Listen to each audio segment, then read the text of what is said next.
Bonjour à tous, bienvenue sur ce nouveau webinaire organisé par le certificat marketing digital, une formation qui a été lancée il y a maintenant un peu plus de 10 ans de cela par le SCP Business School et le CCM Benchmark Group.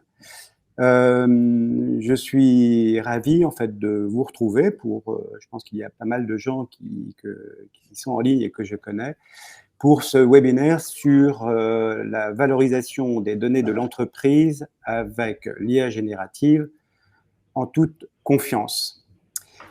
Nous avons fait en fait le choix de ce sujet suite à un constat, c'est qu'aujourd'hui, un grand nombre d'entreprises s'interrogent sur comment valoriser leurs données avec les IA génératives. C'est maintenant possible. Un grand nombre d'entreprises ont déjà fait ce pas. Mais de nombreuses questions se posent. Comment bien gérer ce type de projet? Comment en éviter les écueils? Et comment le faire en toute confiance? Les questions bien évidemment de sécurité, de confidentialité des données, de mise en conformité à l'heure du RGPD et de l'IA Act sont tout à fait cruciales. Et nous avons décidé d'aborder ce sujet avec deux invités de la société Pléias que je vais vous présenter dans 2 minutes. Comme d'habitude, il y aura un temps d'échange de 30 minutes. Vous pouvez poser à tout moment des questions dans le chat, mais nous prendrons plutôt les questions en fin de session et je ferai une présentation très rapide du certificat marketing digital. Je ne me suis pas présenté, je m'appelle Hervé Druez, je suis professeur affilié à l'ESCP Business School. Je suis co-directeur du certificat marketing digital et aujourd'hui, je suis accompagné de deux invités, Kate Pavlova, bonjour Kate, et de Mathieu Dalsard, bonjour Mathieu. Bonjour. Alors pourquoi avoir fait en fait le choix de la société Pléias pour aborder en fait ce sujet de l'IA sur les données d'entreprise? Pléias est un laboratoire d'IA privé français qui est né il y a un peu plus d'1 an de cela, qui est né fin 2023 et qui a fait un pari intéressant, osé, c'est de développer une génération de LLM multilingue, frugaux, conformes au RGPD, pensés pour des secteurs, en particulier des secteurs réglementés, la finance, la santé, l'administration. Le pari de Pléias, c'est un peu un pari d'une stratégie de contre-pied par rapport à des acteurs tels que OpenAI. C'est de travailler sur des modèles qui sont des petits modèles, ce qu'on appelle plutôt des SLM, Small Language Model, et avec un engagement très fort, c'est de travailler, de montrer qu'il est possible de travailler sur des corpus de données qui sont des corpus de données ouverts, c'est-à-dire libres de droit, et qui sont en conformité avec le RGPD. C'est donc en fait un positionnement qui est un positionnement plus qu'intéressant en fait aujourd'hui dans un contexte de tension très fort sur le plan géopolitique, de préoccupations très fortes des entreprises sur le respect en fait de la sécurité, de la confidentialité et de la conformité des LLM au RGPD et à l'IA Act. Et c'est la raison pour laquelle nous avons fait ce choix. Pléias va être représenté aujourd'hui par Kate Pavlova, son Chief Strategy Officer, et par Mathieu Dalsard, qui est Data Scientist. Donc bonjour à vous deux. Je vous laisse peut-être compléter rapidement la présentation que j'ai pu faire. Je pense que tu l'as très bien fait. On va parler de nos cas d'usage un peu plus justement sur les slides suivants. Mais oui, on est start-up qui est basée à Paris. Nous, donc à date, on a beaucoup travaillé avec des clients dans le secteur public, notamment la DINUM et les différents ministères, où on a aussi sorti ce qu'on appelle le Common Corpus. C'est un jeu de données complètement ouvert, qui est libre des droits. Pour l'instant, c'est le seul jeu de données de cette taille-là et de cette qualité-là qui est donc aujourd'hui ouvert pour tous les professionnels et amateurs de l'intelligence artificielle. Mathieu, un complément d'information par rapport à ma présentation? Non, je pense que c'était très clair. Très heureux d'être là et d'entrer plus en détail dans le sujet. D'accord. Très bien. Pour rentrer dans le sujet, je dirais on va commencer par le début, en se posant peut-être des questions très amont. Mettre de l'IA générative sur des données d'entreprise, pourquoi et quelle finalité ça coûte combien? Comment on va créer de la valeur? Enfin, toutes les questions que le business va se poser. Donc, Kate, quel est ton point de vue par rapport à cette première grande question? Oui, donc déjà, je propose qu'on prenne un pas en arrière. Donc, quand on parle de la valorisation de la donnée, quels sont les types de données qu'on trouve dans des entreprises? Et donc, pour faire simple, on a deux typologies de données. Ce sont des données structurées. Des données structurées, c'est des données dans le format numérique, en fait. Ce sont des Excel, des data feeds, etc., qui sont la plupart du temps aujourd'hui structurés dans des dataware ou data lake en entreprise. Et même si, certes, il y a certains challenges encore, enfin, il y a toujours des silos, des différents types, des taxonomies, des ontologies. On sait travailler avec ce genre de données. Donc, ce sont des données qui alimentent des solutions BI, des solutions analytiques, etc. Donc, on a ça, mais on a aussi des données non structurées.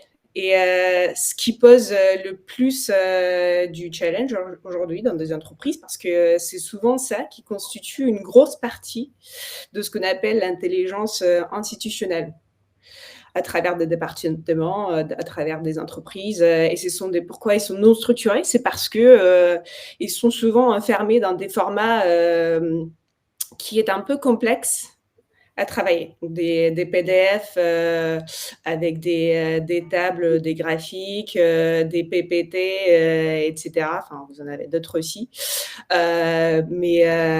Bon, c'est pas homogène. Donc, ce sont des formats hétérogènes. Et le travail avec ce type de document est souvent le plus chronophage pour nos collègues.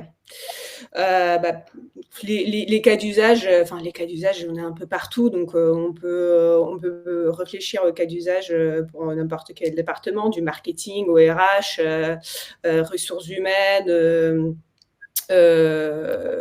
R&D, les départements plus opérationnels, ça dépend vraiment de votre cœur de métier. C'est sur ces types des données, ces types de fichiers que nous, on a souvent envie de baser nos solutions IA pour justement aider aux employés à être beaucoup plus efficaces dans leur quotidien. D'accord. On est un peu dans les données structurées, c'est la partie émergente de l'iceberg. Et puis, il y a toutes ces données non structurées qui sont en masse, dispersées dans les différents départements, en fait, qui sont aujourd'hui un peu laissés de côté, pas exploités. Et tout d'un coup, l'IA générative crée de nouvelles opportunités, en fait, de création de valeur. Alors, je pense que ça, tu vas peut-être nous l'expliquer au travers de deux cas sur lesquels vous êtes intervenu, et notamment le projet Albert. Tout à fait. Donc je pense enfin là, l'exemple que je donnais sur le slide précédent, et que, on passe beaucoup de temps, finalement à travailler à trouver même les documents dont on a besoin. Juste le fait de pouvoir onboarder un nouveau collègue, ça je pense qu'on y est tous été, il faut toujours, passer du temps, à bien recueillir, centraliser, les documents, pour pouvoir, lui donner cette connaissance de base. Et donc le projet Albert, c'est un de nos cas d'usage préférés. Je vais dire qu'on a développé en collaboration avec la DINUM. Donc qu'est-ce que c'est, Albert? C'est un copilote souverain des services publics français qui aide aujourd'hui plus de 12 000 agents publics à trouver des réponses aux questions des citoyens. Ok. Et donc, pourquoi ça a été mis en place? Pour toutes les raisons dont j'ai parlé avant. C'était très chronophage en fait de parcourir les documentations volumineuses, lorsqu'ils font face à des cas complexes impliquant plusieurs partenaires ou des réglementations évolutives. Et donc aujourd'hui, les conseillers, au lieu de faire tout ce travail-là manuellement, ils peuvent interroger le copilote et recevoir des réponses instantanément. Et aussi s'assurer que des réponses sont basées sur des réglementations qui sont toujours à jour, ce qui est bien sûr très important. Les KPI, on retrouve surtout donc les KPI opérationnels, c'est une accélération importante de temps de traitement. Donc, on est x2 en vitesse, donc je pense que c'est pas mal. Et donc, forcément, ça a un impact positif sur la qualité du service. Donc, les citoyens, nous tous, on est plus satisfaites des services des agents publics. Et ça a bien sûr un impact positif sur la précision des réponses. Donc, on a moins 15% de taux d'erreur parce que, encore une fois, on peut se baser sur les textes précis, législatives, qui sont encore une fois toujours à jour et qui sont des fois très très spécifiques. Donc on peut donner aux agents les informations les plus complètes sur les questions complexes. D'accord. Alors, je crois que vous êtes intervenu également auprès du rectorat de Lyon sur un autre projet qui s'appelle le projet Cassandre, qui consistait à mettre en place en fait une aide, en fait une assistance pour les services RH du rectorat. Est-ce que tu peux nous en parler? Tout à fait. Je vais peut-être en parler un peu plus rapidement parce que c'est un peu le même principe de comment est-ce qu'on peut aider à nos collaborateurs, dans ce cas-là, des équipes RH de l'Académie de Lyon, à mieux travailler et mieux naviguer les réglementations complexes et la documentation complexe. Et dans leur cas à eux, c'était ce qui était le plus chronophage, c'est de la gestion du personnel, hein, parce qu'on a beaucoup des différents classements, des différents types de personnel dans le secteur éducatif. Et donc, leur travail s'agissait d'apporter des réponses adaptées à leurs interrogations. Et donc, pareil, sur les KPI, c'est surtout les KPI sur le temps de traitement, de réponse et bien sûr la précision et la satisfaction des utilisateurs. D'accord. J'ai une première question, Kate. C'est lorsqu'on envisage en fait un projet de ce type, il y a une question qui se pose tout de suite, c'est combien ça va coûter et qu'est-ce que ça va rapporter. Et est-ce qu'il est possible, en amont des projets, d'avoir des KPI en fait, pour estimer les bénéfices qu'on va retirer de la mise en place de ce type de solution? Je pense que si je dois vous donner une réponse courte, c'est oui. Déjà, pour voir l'évolution, il faut avoir des KPI de base, hein. Donc, combien de temps vos équipes RH, vos équipes marketing, vos équipes, peu importe, ça dépend vraiment de votre cas d'usage, combien de temps ils passent sur le fait de parcourir la documentation et accomplir les tâches quotidiennes. Donc déjà, une fois qu'on a des indicateurs de base, des indicateurs opérationnels, on peut supposer et pouvoir peut-être prédire leur évolution sur justement les exemples qu'on a déjà, parce qu'on sait que avec le bon travail préparatoire, le bon travail en amont sur la préparation de la donnée, on peut ensuite pouvoir construire des solutions comme ça, les solutions du RAG, des assistants qui ont déjà certains qui ont déjà des justificatifs de leur KPI d'amélioration de point de vue opérationnel. D'accord. Alors, une question qui se pose tout de suite, c'est aujourd'hui, pour mettre en place en fait de l'IA sur les données d'entreprise, quelles sont les grandes solutions? Et je vais laisser en fait Mathieu en fait apporter un éclairage sur déjà les grandes typologies en fait de réponses. Ouais, en fait, pour intégrer les données d'une entreprise avec de l'IA, on a globalement un spectre qui va d'un côté vers des solutions qui vont être très simples à mettre en place, mais relativement peu spécifiques, à d'autre part des solutions qui vont être beaucoup plus compliquées, mais où on va avoir des résultats optimaux. Donc globalement, on a 3 grands types de solutions. La première, c'est d'utiliser un fournisseur de LLM générique comme OpenAI, comme Mistral. C'est ce qu'on fait, c'est ce que font la plupart des gens à titre particulier quand vous utilisez ChatGPT. Et l'idée, c'est que vous allez vraiment sur la plateforme, tout est hébergé chez eux, et vous posez votre question, vous pouvez ajouter un peu d'informations dans le prompt, mais globalement, c'est simple, et pour des cas d'usage très étendus, ça ne va pas donner des résultats très, très spécifiques. Donc ça, c'est la première option. La deuxième option, c'est d'utiliser de la RAG, ce qu'on appelle de la RAG, donc de la Retrieval Augmented Generation. L'idée ici, c'est qu'on ne va pas modifier le modèle en tant que tel. Par contre, à chaque fois qu'un utilisateur pose une question, on va aller chercher dans la base de données de l'entreprise les informations qui vont permettre au modèle de répondre à la question.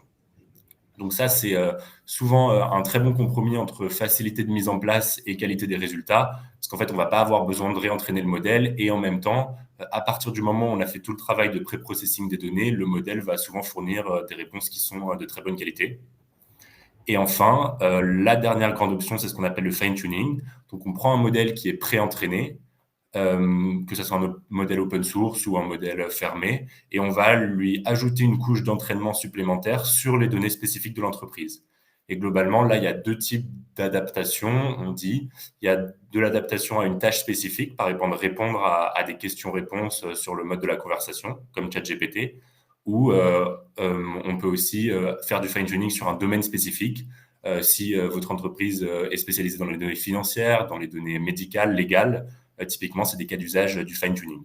Et là, dans cette configuration, ça va être plus compliqué à mettre en place parce qu'il faut réentraîner le modèle, mais souvent, comme on incorpore directement la connaissance dans le modèle, c'est là qu'on aura les meilleurs résultats sur le long terme.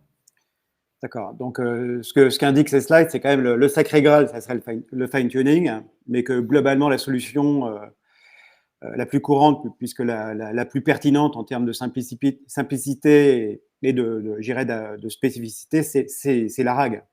Exactement, ouais. Et globalement, je pense que la bonne pratique, c'est vraiment de commencer par mettre en place de la RAG. Et si on pense qu'on peut encore avoir une amélioration des résultats, de partir sur du fine-tuning. D'accord. Une question peut-être de Béotien. Aujourd'hui, sur des outils comme ChatGPT d'OpenAI, on peut faire des assistants avec des knowledge bases. Est-ce que ça peut être considéré comme des mini-RAG? Est-ce que demain, OpenAI pourrait renforcer les capacités qu'on a sur une knowledge base de ce type ou pas? C'est un peu la même idée, parce que l'idée, ça va être d'aller chercher des données extérieures et de les donner au modèle pour qu'il réponde à partir de ce contexte additionnel. Après, en fait, l'idée de la RAG, c'est plus qu'on a des dizaines de millions de données et qu'à chaque fois qu'on pose une question, on va aller trouver les bons éléments dans toute cette donnée et qu'on va les apporter au modèle. Donc, en fait, quand on met un PDF dans le chat GPT, à chaque fois qu'on lui pose une question, le modèle va pouvoir lire tout le PDF. Alors que là, l'idée de la RAG, c'est plus que le modèle ne peut pas lire toutes ces données. Par contre, si nous, on va lui chercher les données les plus pertinentes pour répondre à la question, alors ça va l'aider à répondre. D'accord. Aujourd'hui, qui sont les grands providers de RAG?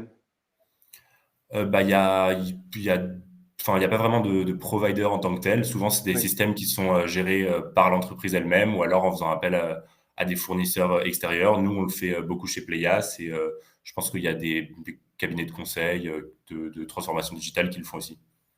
d'accord, d'accord. Très bien. Donc, si on part du principe qu'on part vers une solution de type RAG, ou de toute façon, quelles que soient les solutions, il y a une question qui se pose, c'est la question de la data.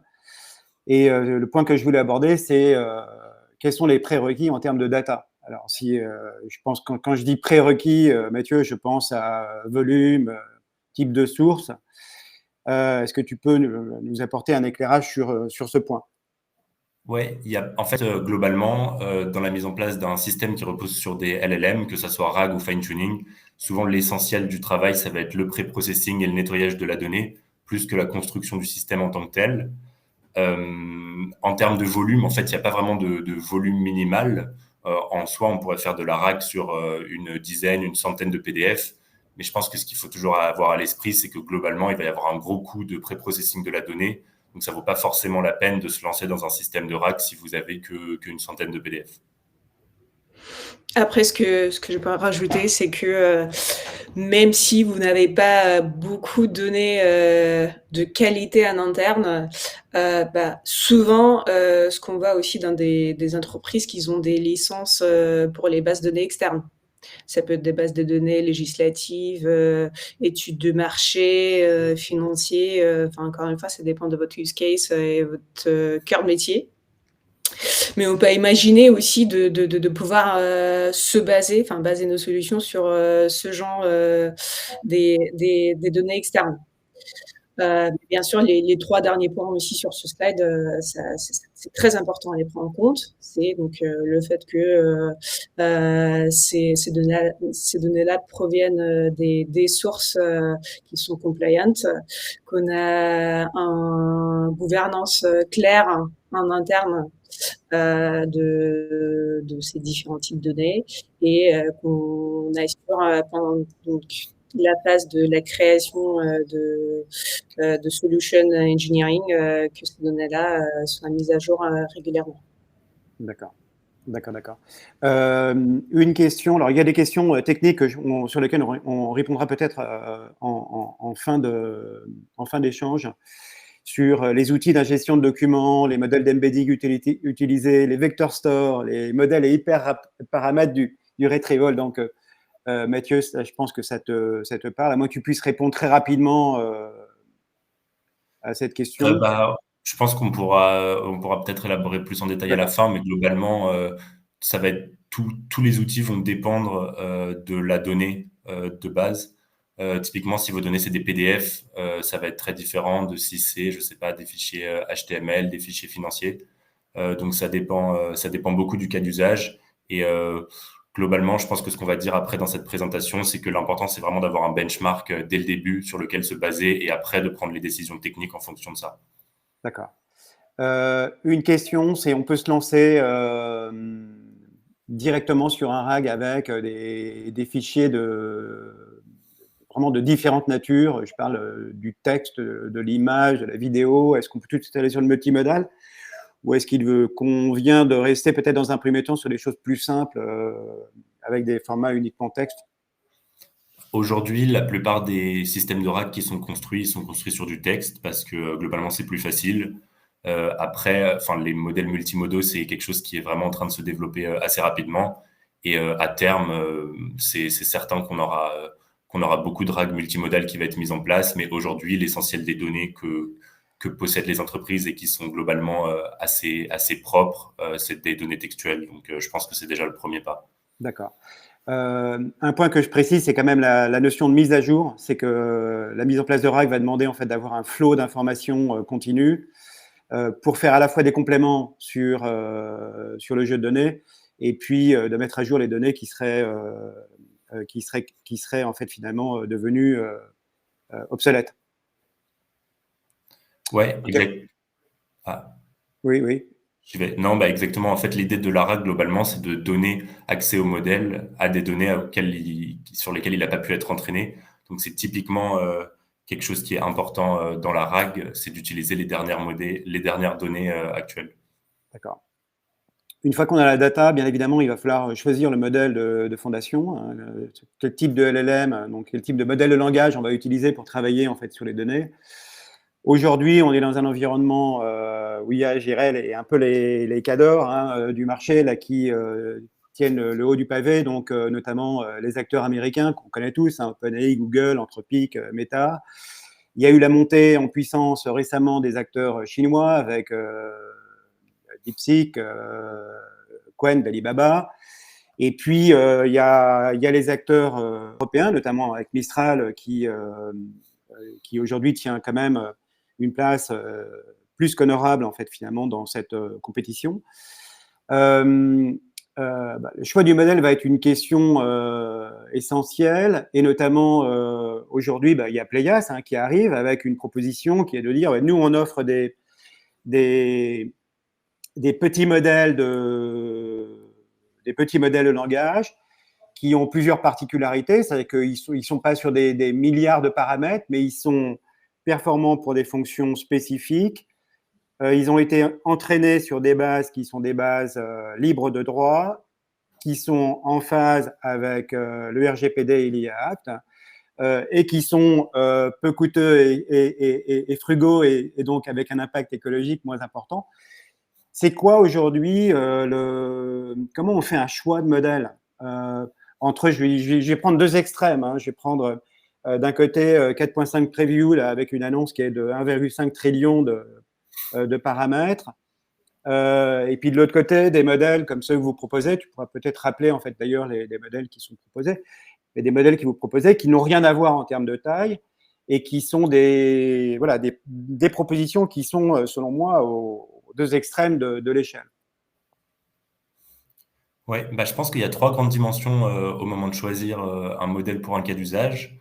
Le premier, globalement, c'est la performance sur donc soit un benchmark que vous avez construit, soit des benchmarks du marché. Mais globalement, ça, c'est le premier grand critère.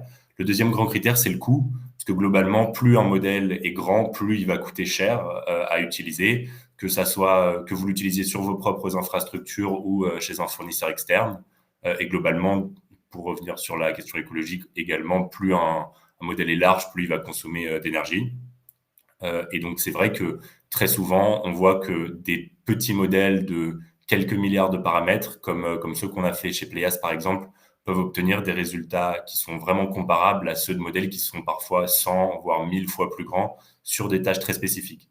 Donc, je pense que tout dépend vraiment de la tâche. Et globalement, en fait, un modèle va beaucoup plus pouvoir généraliser, beaucoup plus pouvoir avoir de connaissances s'il est grand, mais en même temps, sur des tâches spécifiques, il n'y en a pas forcément besoin. Et le troisième grand pilier, c'est globalement le degré de contrôle qu'on veut avoir sur le modèle, ce qui comprend la confidentialité, la régulation, la réglementation, et globalement la simplicité de mise en place. Et là encore, ça va un peu dépendre du cas d'usage. Globalement, quand on utilise un modèle propriétaire, c'est très facile, mais on a peu de contrôle. Alors que si on utilise un modèle open source, a fortiori s'il est vraiment hébergé en interne, là, on va avoir le degré de contrôle maximal, mais ce qui demande plus de travail aussi. D'accord. Donc oui, enfin il y a plusieurs paramètres donc à prendre en compte. Selon toi, donc le paramètre principal reste quand même la performance de la solution mise en place. Mais effectivement, comme tu le mets en avant, il y a quand même ces notions importantes de contrôle, de coût à prendre en compte. Alors justement, si on vient sur la question d'évaluation de la qualité d'un chatbot, comment va-t-on l'opérer? Est-ce que tu peux revenir sur ces notions justement de benchmark?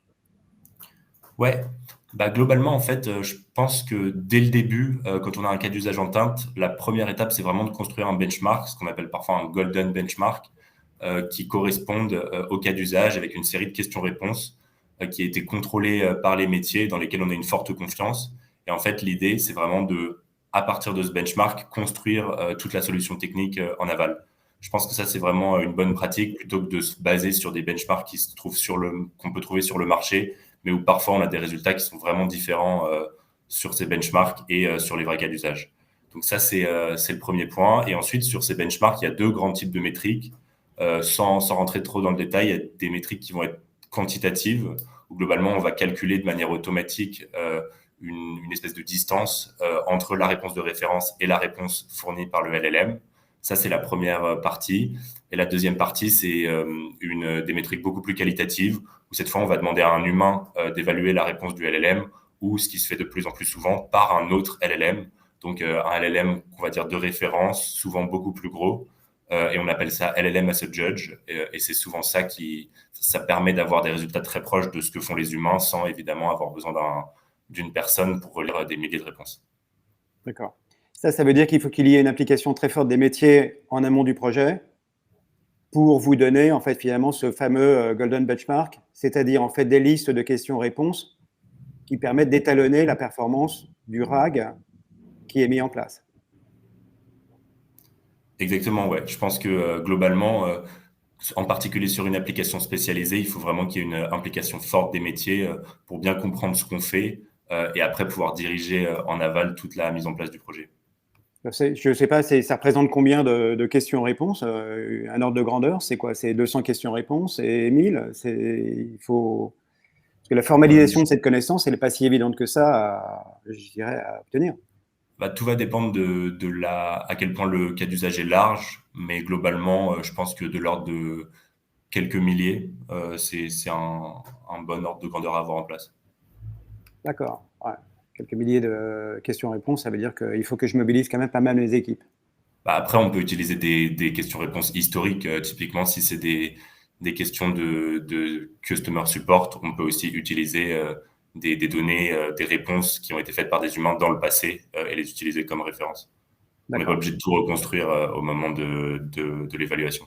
D'accord. Une autre question, c'est comment vous prenez en compte les benchmarks, les grands benchmarks de type ARENA, MMLU ou autres. Ce sont des benchmarks auxquels il faut, je dirais, porter l'attention qu'on y porte aujourd'hui ou pas? Je pense que globalement, c'est les benchmarks qui font référence sur le marché pour évaluer à quel point un nouveau modèle, par exemple d'OpenAI, de Meta, de Google, va être globalement performant. Après, ce qu'on observe, c'est que souvent, les résultats allégués sont pas forcément à la hauteur des résultats qu'on observe quand on fait soi-même les tests. Et d'autre part, c'est vrai que c'est des benchmarks qui peuvent pas du tout coller au cas d'usage spécifique qu'on peut avoir en entreprise. Il y a beaucoup de questions-réponses qui correspondent un peu à des examens scolaires qui vont mesurer la connaissance d'un LLM, mais qui vont pas forcément être utiles pour évaluer la capacité d'un LLM à répondre à un cas d'usage précis. Donc, c'est pour ça que moi, je pense, et on pense globalement chez Playas, que l'important, c'est vraiment d'avoir un benchmark très targeté sur le cas d'usage précis. D'accord. Il y a une question sur l'hébergement des modèles. Et on est passé, je pense que j'ai sauté cette slide, mais je me permets d'y revenir, Mathieu, il y a une question quand même essentielle, ça va être comment protéger les données. Et on a pris en fait finalement ce cas d'architecture type, enfin, d'une grande banque. Est-ce que tu peux peut-être le commenter rapidement? Ouais. Là encore, je pense que les choix d'architecture vont vraiment dépendre du cas d'usage, mais ça, c'est un exemple typique d'architecture qui peut être mis en place sur des données sécurisées. On va avoir d'une part les données spécifiques sécurisées qui sont hébergées dans un cloud sécurisé. On va avoir toutes ces bases de données sur lesquelles on va pouvoir faire de la RAG. Et d'autre part, on a le modèle qui va être souvent hébergé pareil sur un cloud sécurisé. En local ou en tout cas sur des infrastructures contrôlées par la banque. Et en fait, en fonction de la question de l'utilisateur, on va accéder à telle ou telle base de données pour répondre le mieux à la question de l'utilisateur. D'accord. Est-ce que justement, là, c'est l'intérêt de l'open source, c'est de permettre en fait finalement une sécurisation plus forte en fait des solutions? Globalement, oui. Quand on utilise un modèle open source, on peut télécharger le modèle très facilement et ça va être très facile de contrôler l'intégralité du modèle. Après, il y a aussi des solutions avec des fournisseurs comme Mistral, comme OpenAI, où après, en fait, on peut déployer leur modèle en local aussi. Mais globalement, c'est beaucoup plus facile avec de l'open source. D'accord. Très bien. Bien évidemment, il y a un sujet, une fois qu'on a la data, qu'on a son modèle de LLM, il y en a toutes les étapes, en fait, finalement, de ce projet-là. Il y a les questions de risque éthiques et juridiques qui sont posées. Je conseille à tout le monde une étude qui est de juin 2024, qui est une étude qui a été sortie par Hub France IA, qui est accessible sur le web, et qui interrogeait 60 entreprises françaises sur les critères de choix en fait, des solutions.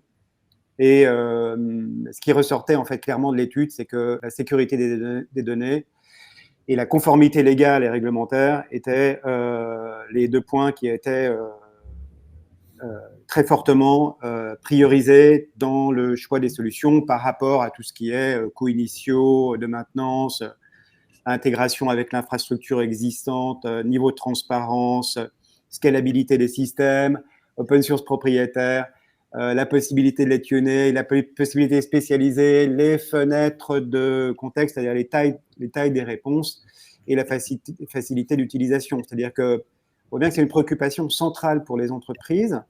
Ça a été quand même le choix de Playas, en fait, de prendre un positionnement très fort pour offrir des garanties importante à ce niveau-là. Est-ce que, Kate, tu peux justement aborder cette question des risques éthiques et juridiques liés à ce type de solution?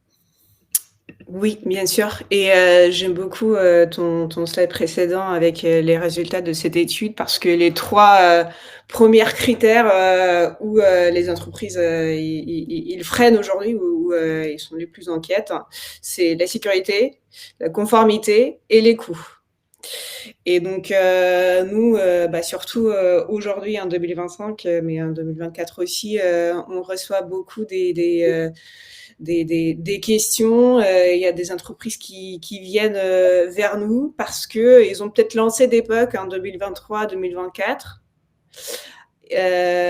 qui ont été plus ou moins qui ont eu du succès peut-être comme des POC, mais au moment de passage à l'échelle, ils se sont rendus compte que c'est peut-être un peu trop coûteux parce que justement, ils ont fait un choix de modèle. Enfin, déjà en 2023, comme l'écosystème évolue très rapidement, peut-être qu'au moment de la réflexion sur le POC et de mise en place de leur POC, des plus petits modèles, des modèles plus frugaux n'étaient justement pas disponibles. Donc, ils ont dû partir sur des modèles qui sont un peu plus grands.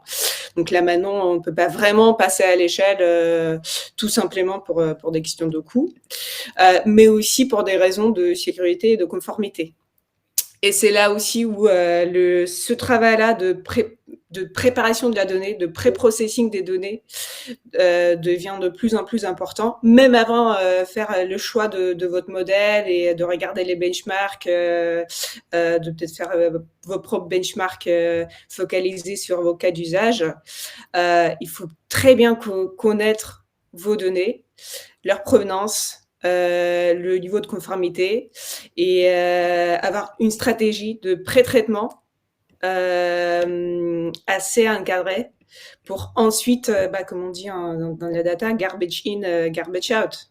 Donc, si déjà les bases de connaissances sur lesquelles on a envie de se baser ne sont pas conformes à RGPD, il y a peut-être des données personnelles, ne sont pas bien documentées, ne sont pas bien cartographiés, on aura forcément des problèmes ensuite sur même si on choisisse des modèles qui sont performants pour notre cas d'usage, on aura toujours des mêmes problèmes de la sécurité, de la conformité et des coûts. Donc, tout ça pour dire, la toute première étape, c'est de bien auditer l'état actuel de vos données et de mettre en place un pipeline de pré-traitement. Et c'est là aussi où on passe peut-être même plus du temps finalement chez Pléas quand on met en place des solutions du JPRAG ou autre. C'est comment est-ce qu'on pré-traite donc vos données, pour ce que ce soit conforme à RGPD, je ne vais pas passer beaucoup de temps là-dessus, je pense qu'on sait tout ce que c'est. Documentation, hyper important, parce que comme tous les projets de la transformation digitale, ça peut aussi durer assez longtemps, et ce sont des projets qui sont souvent très transverses, et on n'a pas envie de se retrouver dans une situation où les équipes ont changé, où on est sur... on change de prestataire quand on a décidé de passer à l'échelle, mais on a une solution black box qui n'a pas été bien documentée. Graphe des connaissances, knowledge graph en anglais, très important.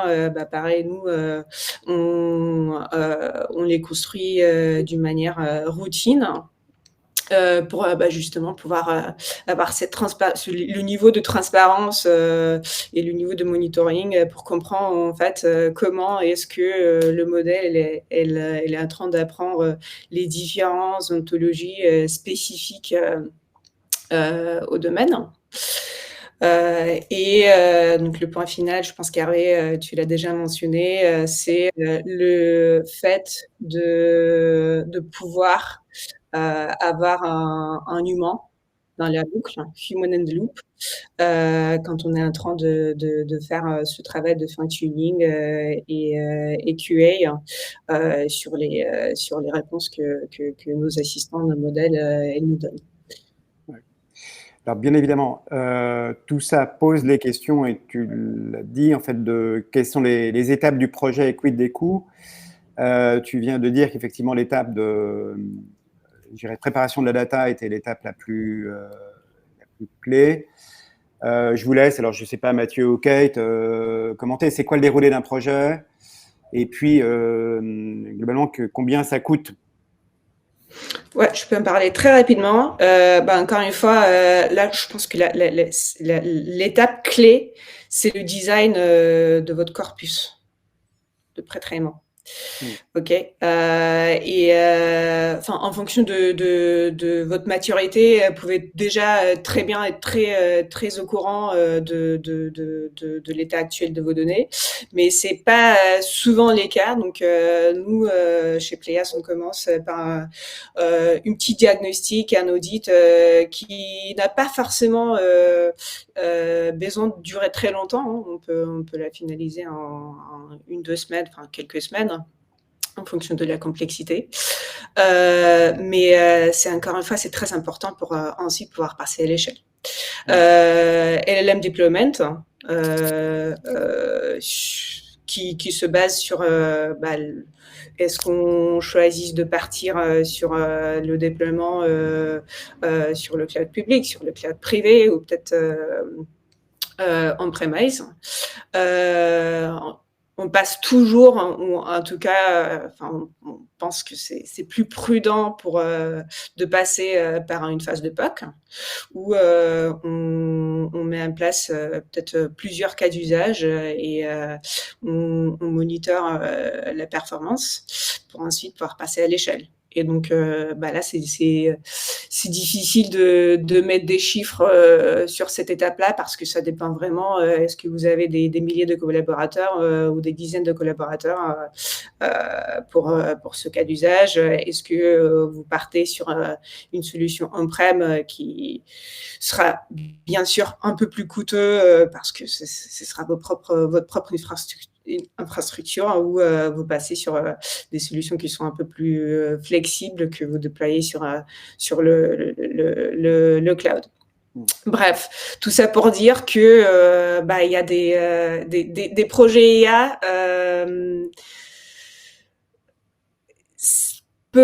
peut varier Mmh. en termes du budget, mais la clé du succès, c'est ce travail préparatoire dont on a parlé tout au long de notre webinaire. Non, mais on comprend bien qu'il est difficile de toute façon d'estimer, de chiffrer ces projets sans avoir en fait finalement un cahier des charges précis. Et c'est voilà, c'est un peu la question combien coûte une maison, hein, donc ça dépend de la maison que vous voulez. Je pense qu'on va en rester là parce on a pris déjà pas mal de retard par rapport. Donc, ce que je voudrais, c'est qu'on puisse prendre tout de suite en fait finalement les questions. Et je vais prendre une première question qui est posée par Emanuela Boros sur votre sur le Common Corpus. Voilà, c'est concernant les autres jeux de données publiés par Playas et en lien avec la question précédente sur la propreté des données.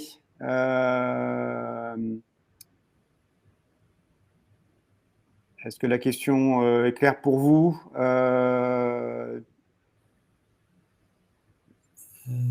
Alors, je pense que la question, c'est les données Playas et les données éventuellement externes, clients. Je ne sais pas. Je vous laisse déjà répondre sur la question de Common Corpus. Non, mais je pense que le nettoyage des données, globalement, c'est toujours un challenge. Nous, on a différents types d'algorithmes qui ont été mis en place pour les nettoyer, mais effectivement, c'est un travail qui est toujours en cours. Et le principe de l'open source, c'est aussi de collaborer avec tous les gens de l'écosystème. Donc, si vous avez des suggestions, on est toujours preneur. Et concernant la documentation, est-ce qu'il existe un document? Globalement, la plupart de la documentation est disponible sur Hugging Face, donc vous pourrez le lire en allant voir comment a été créé tout le Common Corpus, qui est un des corpus les plus utilisés aujourd'hui pour l'entraînement des modèles open source.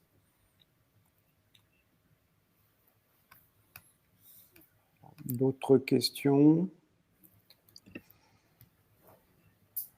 Donc oui, c'était la question de l'hébergement du modèle.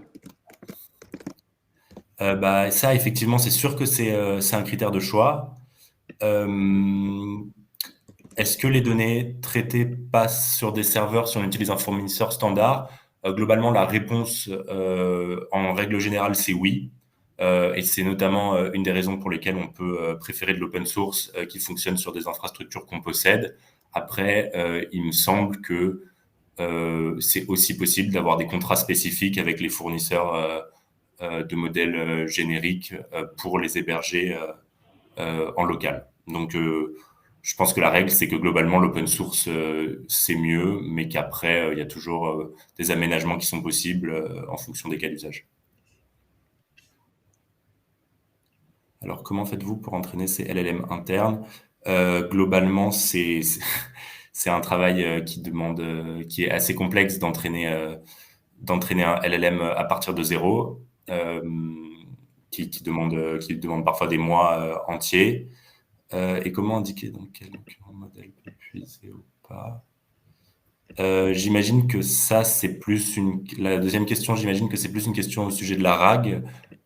Et globalement, ça va être au moment de la préparation du corpus. En fait, on peut vraiment choisir les documents qu'on va nettoyer, qu'on va ranger dans certaines databases dans lesquelles on va pouvoir puiser pour apporter de la connaissance au modèle. Et évidemment, si on ne veut pas mettre certains documents dans cette partie, on peut aussi. Un retour d'expérience sur les configurations de RAG donnant les meilleurs résultats. Oui, alors ça, on revient sur la question effectivement des tout ce qui est outils d'ingestion de documents. Donc la question a disparu.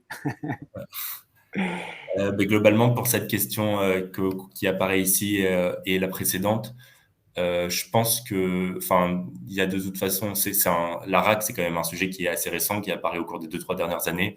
Donc, c'est un domaine qui est en pleine émulation. Et pour moi, la bonne pratique, c'est vraiment d'avoir un outil d'évaluation à chaque étape du processus. Typiquement, on peut avoir un outil d'évaluation pour la partie embedding, un outil d'évaluation pour voir si on arrive bien à récupérer le texte à partir du PDF, etc.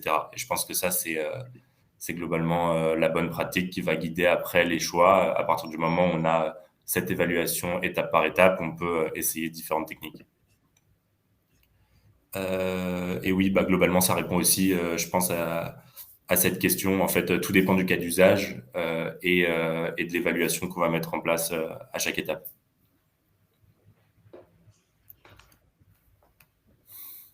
Très bien. Bon, je pense qu'on a beaucoup de questions techniques. Très bien, je pense qu'on a fait à peu près le tour des questions. Merci Kate, merci Mathieu pour ces éclairages sur la question en fait finalement de la règle sur les jeux de données. Vous retrouverez en fait finalement l'ensemble du webinaire sera en replay. Donc le webinaire a été organisé par le certificat marketing digital. Hein, c'est un programme qui a été lancé il y a une dizaine d'années par le SCP Business School en partenariat avec le CCM Benchmark Group, Groupe Figaro. Nous lançons la 30e promotion dans quelques semaines. Donc, c'est un certificat de 5 modules de 2 jours sur à peu près 6 mois, sur lesquels les participants travaillent sur un projet concret, opérationnel. Il est encadré par une dizaine de professionnels terrain, en activité, spécialistes de différentes thématiques clés du digital et de l'intelligence artificielle. Si vous voulez plus d'informations, vous avez le mail qui vous est joint, formation@ccmbenchmark.com, pour avoir plus d'informations sur ce programme. Nous vous remercions tous de votre participation à ce webinaire et à très bientôt pour une prochain sujet organisé par le certificat marketing digital. À très bientôt. Merci. Merci.